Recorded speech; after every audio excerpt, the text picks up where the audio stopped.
लोकसभा चुनाव 2024 के लिए मतदान की गिनतियां जो है वो शुरू हो चुकी है।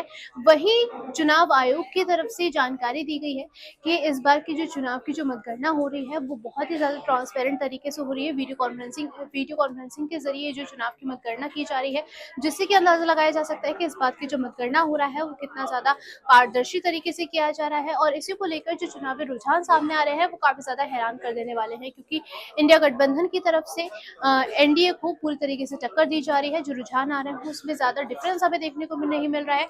वहीं हम बात करें हिमाचल प्रदेश के मंडी सीट की, तो वहाँ पर हैरान कर देने वाली बात ये थी कि शुरुआती रुझान जब आए थे तो वहाँ से कंगना रनौत जो थी वो वहाँ से पीछे नजर आ रही थी। वहाँ से जो विक्रमादित्य सिंह है कांग्रेस की तरफ से जो प्रत्याशी है वहाँ से वो आगे नजर आ रहे थे, लेकिन अभी जो है वो कंगना रनौत जो है वो काफी आगे नजर आ रही है। इसके अलावा अमेठी सीट इस बात की काफी ज्यादा चर्चा में बनी हुई है। इसके बाद एक स्मृति ईरानी जो है काफी ज्यादा ट्रेंड भी कर रही है, क्योंकि अमेठी सीट जहां से वो लगातार अपनी जीत का दावा कर रही है, जहां से वो ये तक दावा कर रही थी कि राहुल गांधी अमेठी से इसलिए चुनाव नहीं लड़ रहे हैं क्योंकि वो अमेठी की सीट से डर गए हैं। इस वजह से उन्होंने अमेठी से अपना पलड़ा झाड़ लिया है और वहां की जगह वो दूसरी सीटों से यानी कि वायनाड से लड़ रहे हैं, रायबरेली से लड़ रहे हैं।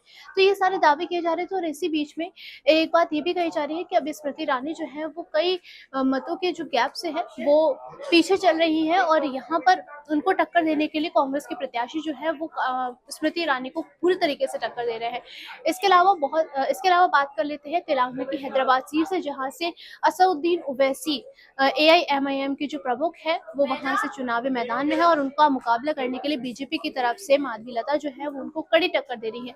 शुरुआती रुझान जब आए थे तो हैदराबाद की इस सीट से कहा जा रहा था कि माधवीलता जो है वो पीछे चल रही है, और जो असदुद्दीन ओवैसी है वो लगातार जो है वो आगे वोटर्स चल रहे थे। लेकिन उसके बाद जिस तरीके से समय आगे बढ़ रहा है, चुनावी रुझान जो है वो लगातार बदलाव उसमें देखने को हमें मिल रहा है। आपको बताते चले कि बीच में रुझान जो आया था उसमें कहा गया था कि माधवीलता जो है वो असदुद्दीन ओवैसी को मतों में टक्कर दे रही है।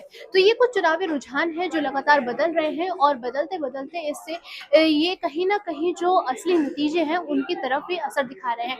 हालांकि जिस तरीके से एनडीए की तरफ से दावा किया गया था कि इस बार मोदी सरकार 400 पार का नारा दिया गया था, लेकिन अभी तक के जो रुझान है वो 300 को भी पार नहीं कर पाए हैं।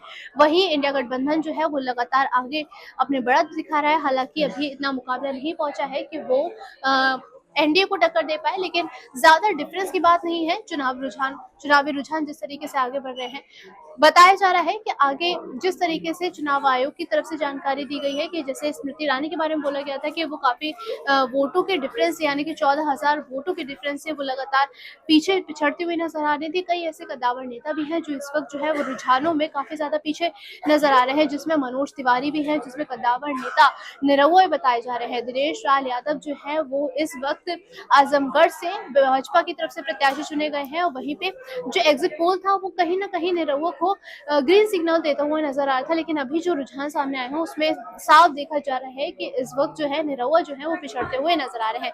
तो ये कुछ रुझान है जो कई बड़े नेताओं को पिछड़ता हुआ दिखा रहे हैं। क्या कुछ आपकी इस पर राय है, आप हमें कमेंट सेक्शन के जरिए जरूर बताइएगा।